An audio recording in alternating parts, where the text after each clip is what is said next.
या राणा राजपूत समाज का कोई सांसद होता, उस सांसद महोदय की खाल खींच के वहां खड़ा कर देता। संविधान केवल राजपूतों पर या करणी सेना पर लागू नहीं है। नहीं, सब पे लागू है। सब पे लागू है। तो 2-3 साल पहले आप ही के पार्टी के नेता है गुलाबचंद कटारिया, उन्होंने महाराणा प्रताप को लेकर के एक टिप्पणी की थी। उत्तर प्रदेश से समाजवादी पार्टी की राज्यसभा सांसद रामजी लाल सोवन ने अभी जो राज्यसभा जो कि देश का उच्च सदन कहा जाता है, बुद्धिजीवियों का सदन कहा जाता है, तो बुद्धिजीवियों से इस तरह की भाषा की हम उम्मीद नहीं करते हैं आमतौर पे।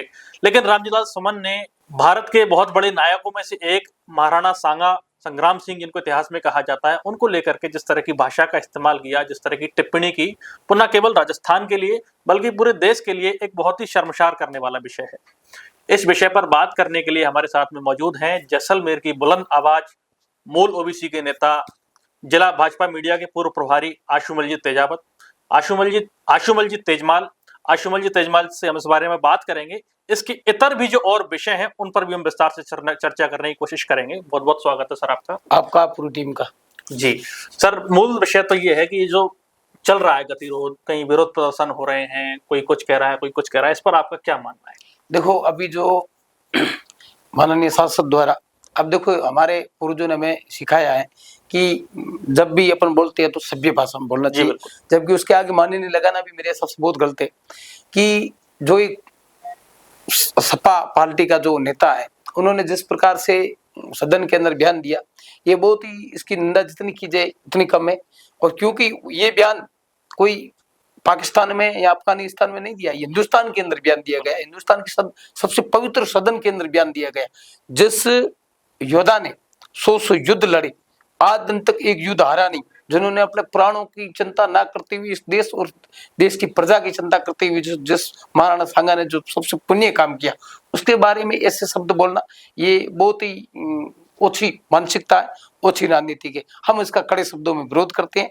और रही बात, बोलने वाला तो कुछ भी बोल सकता है, वो उसकी मानसिकता है, लेकिन जहां एक सवाल उठता है कि हमारे देश के अंदर, हमारी खुद की संसद के अंदर, हमारे ही द्वारा चुना हुआ नेता यदि इस प्रकार की भाषा बोले, तो उस सदन के अंदर ये तो था नहीं कि केवल वो एक ही वो सांसद था बोलने वाले, दूसरे भी हमारी पार्टी के भी सांसद बैठे थे, दूसरी पार्टी के भी सांसद बैठे थे। कम से कम उनका फर्ज बनता है सत्य का साथ देना चाहिए। यदि कोई सत्यवादी व्यक्ति है, उसके खिलाफ, चाहे मैं तो कहता हूँ सांसद नहीं, मेरा भाई क्यों ना हो, गलत बोलता है तो उसका हम विरोध करेंगे और मुंह तोड़ उसको जवाब देना चाहिए। ये वहां थोड़ी कमी हमें दिखी, उसका हमें दर्द हो रहा है कि सदन के अंदर जिस नेताओं को हम चुना करके भेजते हैं, किसके लिए? केवल जनता की सेवा के लिए भेजते हैं। उनका काम होता है कि आपको जनता ने वोट दिए, आप जनता की पैरवी कीजिए, जनता की लाइट पानी की व्यवस्था है उस पर आप ध्यान दीजिए। आपको क्या पता, मारवाड़ी में कहो तो बांधड़ी कैठा हुआ अड़केड़ी हुई, नेताओं को क्या पता कि वीर योद्धा क्या होते, उनकी जो भाषा है, उनकी ताकत है, वो क्या होती है, उनको क्या पता। सदन में आपकी पार्टी के भी सांसद थे, राज्यसभा में भारतीय जनता पार्टी के भी सांसद बैठे थे, कांग्रेस के भी बैठे थे, लेकिन भारतीय जनता पार्टी के सांसदों ने भी कोई पुरजोर विरोध नहीं किया। मैं क्या कहता हूँ आपको, राजनेता बनना आज की तारीख में कोई बड़ी बात नहीं। राजनेता बनना आज की तारीख में किसी के आगे जी हजूरी चापलूसी करके कोई बन सकता, लेकिन एक योद्धा बनना अपने आप में खुद में वो ताकत होनी चाहिए, ठीक है, वो चीजें दिखनी चाहिए। हमारी पार्टी के सांसद वहां बैठे थे।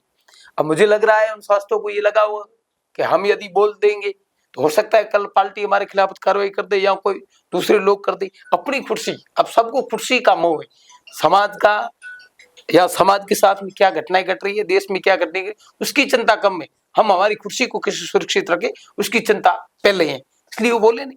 अच्छा, हम देश में सांसदों को, विधायकों को, मंत्रियों को चुन करके इसलिए भेजते हैं कि वो हमारी बुनियादी विषय हैं, शिक्षा पर बात हो, स्वास्थ्य पे बात हो, रोजगार पे बात हो, लेकिन वो उन सब मुद्दों से इतर भटक के कभी हिंदू मुसलमान करेंगे, अब ये नया मुद्दा आ गया राणा सांगा को लेकर टिप्पणी कर दी, तो ये आप कहाँ तक सार्थक मानते हैं? देखो, मैं आपको यही कह रहा हूँ, जिस प्रकार उस सांसद ने बयान दिया और महाराणा सांगा के बारे में जिस प्रकार का उसने शब्द बोला, जी, हल्की भाषा का जो प्रयोग किया गया, उसमें एक सबसे बड़ी बात है, युद्ध के मैदान के अंदर आप कभी भी देखना, युद्ध के मैदान के अंदर एक भाई लड़ रहा है और उस पर अटैक हो रहा है, तो वहां तमाशा देखने वाले हजारों पैदा हो जाएंगे, लेकिन उसका साथ देने वाला 100 में से एक ही होगा।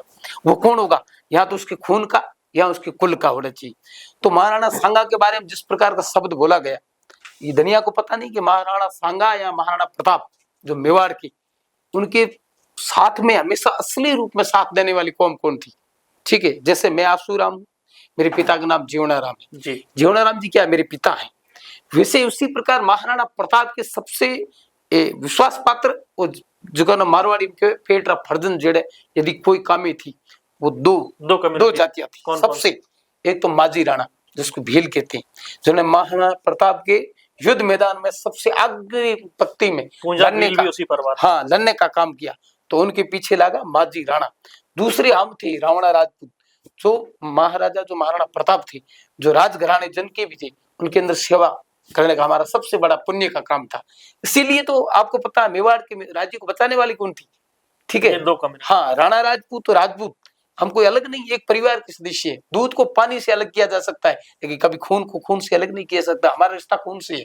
इसीलिए तो पन्नादाई ने अपने बच्चे का बलिदान देकर मेवाड़ के राज्य को बचा दिया और उदय सिंह को बचा करके मेवाड़ के अंदर फिर से वो स्थापित कर दिया। वो पन्नादाई कौन थी? एक राणा राजपूत समाज की महिला थी। उसने कहा यदि मेरे कोख से जन्मा हुआ बेटा यदि जीवित रह गया तो केवल राणा राजपूत कहलाएगा, लेकिन यदि मेरे द्वारा मेरे राजा का पुत्र जिंदा रह गया तो राजा कहलाएगा और मैं राजा की मां कहलाऊंगी। वो हमारा प्रेम था।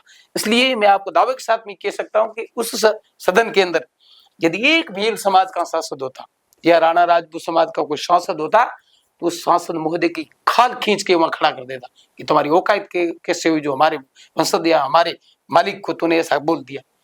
पर वो थे नहीं, क्योंकि इस लोकतंत्र के अंदर हमारी थोड़ी वो पूछ नहीं है। राजस्थान एक राजपूताना स्टेट रहा है, यहाँ पर भी राष्ट्रवादियों की सरकार है और लगभग मेरी अगर जानकारी शुद्ध तो 16 विधायक राजपूत समाज के बीजेपी से हैं, कांग्रेस से भी कुछ हैं, लेकिन विधानसभा में केवल रविंदर सिंह भाटी को छोड़ दें तो और किसी विधायक ने मजबूती के साथ या पुरजोर ढंग से इस बात का विरोध नहीं किया, इस बात को नहीं उठाया। उन्होंने विषयांतर होकर के इस बात को उठाया। आप क्या कहना चाहिए? देखो, सबसे बड़ी कमी क्या है इस हिंदुस्तान को, तो सबसे मार्शल कौम यदि है तो राजपूत जी, और दूसरे युद्ध के मैदान में लड़ने वाली जो कौम है, एक तो राजपूत, दूसरे भील और तीसरी मुसलमान समाज के अंदर पठान जाति के मुसलमान जी, ये हमेशा योद्धाओं की तरह लड़े।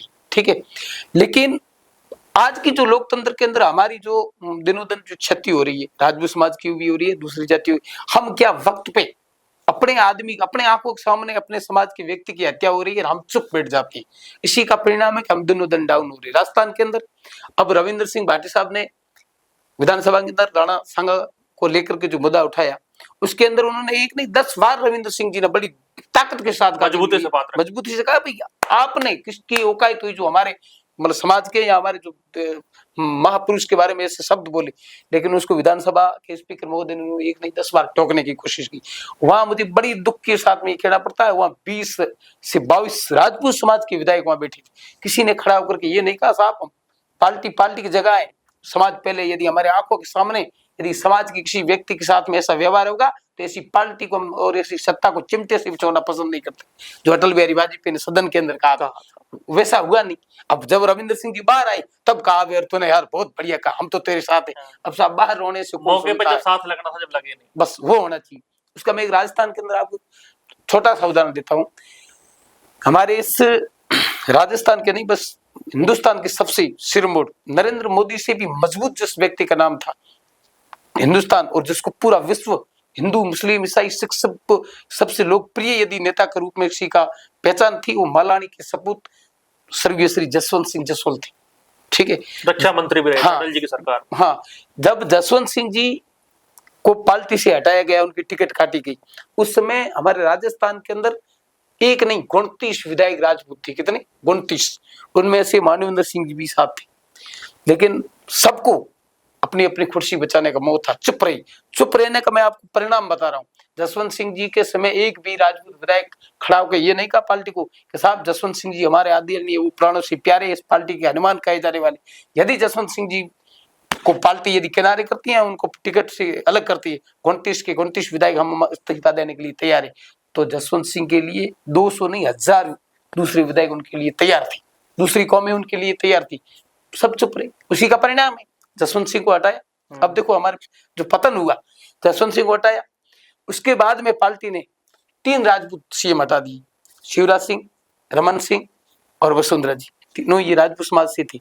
ठीक है, उनको पता चल गया कि अब ये लालच के कारण अपनी अपनी कुर्सी के चक्कर में रहेंगे। सदियों सत्ता रही है, आपकी रहेगी। हाँ, प्रजातंत्र है तो चलता रहता है। नहीं नहीं, देखो बात ये कह रहा हूँ कि सही आदमी का जब मूल्यांकन होता है तब हम चुप रहते हैं। जब महाराणा सांगा के बारे में एक सांसद ऐसा शब्द बोले, हम चुप रहे, तो कल तो महाराणा प्रताप के बारे में कोई बोल जाएगा, कल तो हमारे जो जितने भी पुरुष हुए उनके बारे में बोल जाएगा। यदि हम एक बार, पहली बार यदि किसी को एक बार यदि कोई गलत बोले, उसको तड़ाक से जवाब दे, किसी को औकात नहीं होगी जो हमारे महापुरुष हो या परिवार के खिलाफ कोई बोल जाए। जसवंत सिंह जसौल के उन्होंने जिक्र किया, मैं दर्शकों की जानकारी के लिए बता दूं, जब वसुंधरा राजे राजस्थान में राजनीति करना सक्रिय हुई थी, जब वो पावर में आई थी, तो जसवंत सिंह उस फेरिस्त के नेता थे जो वसुंधरा राजे की अदावत के चलते खेत हुए थे। जसवंत सिंह जसौल थे, घनश्याम तिवाड़ी थे, ललित किशोर चतुर्वेदी थे, किरोड़ीलाल मीना थे, हनुमान बेनीवाल थे, जो वसुंधरा एंटी खेमे के माने जाते थे, और उसी क्रम में उनका टिकट कटा था। बहरहाल विषय ये नहीं है। मैं एक दूसरी चीज आपसे पूछना चाहूंगा, कभी कुछ दिनों पहले, 2-3 दिन पहले ही करनी सेना ने आगरा में बड़ा विरोध प्रदर्शन किया, और विरोध प्रदर्शन इतना उग्र हो गया कि वो लोग मतलब विरोध करते करते रामजीलाल सोमन जो जिन्होंने बयान दिया था उनके घर पहुंच गए, तोड़ फोड़ कर दी, कुर्सियां तोड़ दी। तो ये संवैधानिक देश में इस तरह की उसका इस्तेमाल करना। देखो साहब, संविधान केवल राजपूतों पर या करनी सेना पर लागू नहीं है, नहीं, सब पे लागू है। सब पे लागू है। तो संविधान तो पहले संविधान को भी ये भी सोचना चाहिए कि संसद ने एक पवित्र संसद के अंदर एक कितनी उसने तुरस भाषा का प्रयोग किया गया, तो सबसे पहले उस सांसद पर कार्रवाई होनी चाहिए। और सबसे पहले उस जो सपा वो के कार्रवाई संविधान के दायरे में रहकर जो सपा है, सपा पार्टी है, वहाँ के माननीय जो अखिलेश जी है या मुलायम सिंह है, वो भी यादव है, वो भी राजपूत कुल के। सबसे पहले उनको निर्णय लेना चाहिए कि ऐसे शब्द बोलने वाले व्यक्ति की हमारी पार्टी में कोई जगह नहीं, उखाड़ के फेंक देना चाहिए, अपने आप शांति हो जाती। जब आप किसी महापुरुष को ऐसे शब्द कहोगे तो साहब राजपूती खून है वो खिलेगा। एक बार तो कुछ भी हो जाए, ठीक है। अग्नि के अंदर जिस पद्मावती जैसी हमारी माँ ने अग्नि के अंदर जल करके जिन्होंने अपने प्राण त्याग दिए, उस कुल में जिसने जन्म लिया, उस कुल को रोकना कोई, ये मार्शल कौम है, ये ठीक है, हम तो मर्यादा के अंदर है तब तक ठीक है, कानून की भी पालना करते हैं, कानून के अंदर रह के काम करते हैं। कानून की पालना की तब तो वहाँ आगरा के अंदर व्यवस्था संभल गई, बाकी कानून की पालना नहीं करते तो क्या वो महल बच जाता, क्या वो अभी तक सांसद महोदय बच जाते? कानून की मर्यादा के अंदर ही अभी समझा रही है, टिप्स में समझा रही है। अभी आपने कहा कि कोई और महाराणा प्रताप को लेकर के भी टिप्पणी करेगा। मैं आपको याद दिलाता हूं, 2-3 साल पहले आप ही के पार्टी के नेता है गुलाब चंद कटारिया, उन्होंने महाराणा प्रताप को लेकर के एक टिप्पणी की थी। हालांकि विरोध प्रदर्शन तब भी हुआ था, लेकिन पार्टी ने ना तो उनको पार्टी से निष्कासित किया, ना कुछ उनका टिकट कटा। फिलहाल राज्यपाल है वो। देखो तो उस पर आपकी क्या, गुलाब चंद कटारिया साहब ने, क्या ये सारे नियम और किसी नहीं गुलाटी हरबार उधरी नहीं, गुलाब चंद कटारिया ने जो शब्द कहा था वो शब्द इस शब्द में रात दिन का अंतर है। और उसके बाद में ठीक गुलाब चंद कटारिया ने 5 मिनट बाद में सार्वजनिक रूप से उन्होंने माफी मांगी। उन्होंने कहा साहब, माफी तो रामजीलाल सोमन ने भी नहीं, उन्होंने माफी नहीं मांगी। उन्होंने जिस प्रकार के जो कहा है ना, मतलब एक शब्द बोलने के बाद में जैसे लोगों को मतलब बहलाने फुसलाने का काम किया, बाकी वो माफी मांगता ना तो तय करता कि साहब मेरे अंदर गलती हो गई, मैं इंसान हूँ, इंसान गलती का पुतला होता है। मुझे जहां क्षेत्रीय समाज या देश की जो भी मौजूद लोग है, जिस स्थान तय करे उस स्थान पे मैं आकर के मैं माफी मांग लूंगा। ये ऐसा उन्होंने नहीं किया। एक छोटा सा उदाहरण है जी। मैं देखो, लोरिश बिश्नोई जो बड़ा दो लोग अपराधी के थे, गैंगस्टर के थे, अब है नहीं है, इसकी कोई पुष्टि अपन नहीं कर सकते, लेकिन उसका एक शब्द मुझे बहुत बढ़िया लगा। जब एक पत्रकार महोदय ने पूछा कि लोरिश जी आपकी सलमान खान से दुश्मनी क्यों? उन्होंने कहा मेरी कोई दुश्मनी सलमान खान से नहीं है, वो देश की हीरो है, मैं उसका सम्मान करता हूँ। मेरी दुश्मनी इसलिए है कि मैं बिश्नोई कुल में मैंने जन्म लिया है और प्राणियों की रक्षा करना हमारा धर्म है, और मेरे क्षेत्र के अंदर आकर के उन्होंने हरण का शिकार किया, इसलिए मेरी उससे दुश्मनी है। लेकिन यदि सलमान खान नोखा में जाकर के जम्बेश्वर भगवान के आगे माफी मांग ले तो हमारी समाज उसको माफ कर दे, तो मेरा उससे कोई लेना देना नहीं। उस लोरिश बिश्नोई ने ये नहीं कहा कि वो मेरे आके चरणों में पड़े या मेरे परिवार से माफी मांगी। अरे भगवान के आगे माफी मांगना कोई गुनाह है क्या? ठीक है, माफी मांग लेते तो एक तो उनके पाप पराचित हो जाता और दूसरा नंबर समाज माफ कर देता।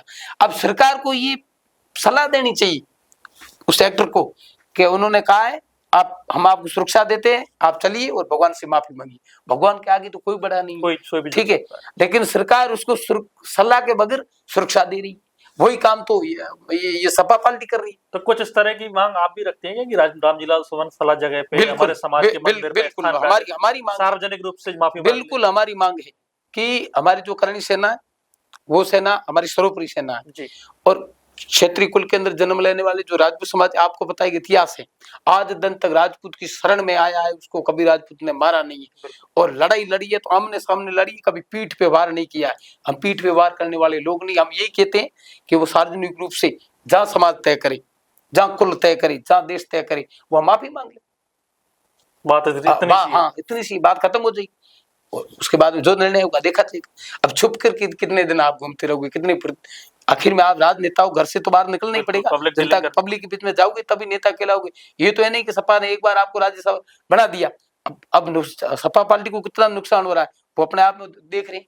अखिलेश जी भी सोच रहे हैं, मुलायम सिंह जी, पर रात को सपने में सोच रहे हैं अब इसको निकाले तो करे क्या, क्योंकि राजनीति की ऐसी होती है, दिखता भी है फिर भी अंधा होना पड़ता है।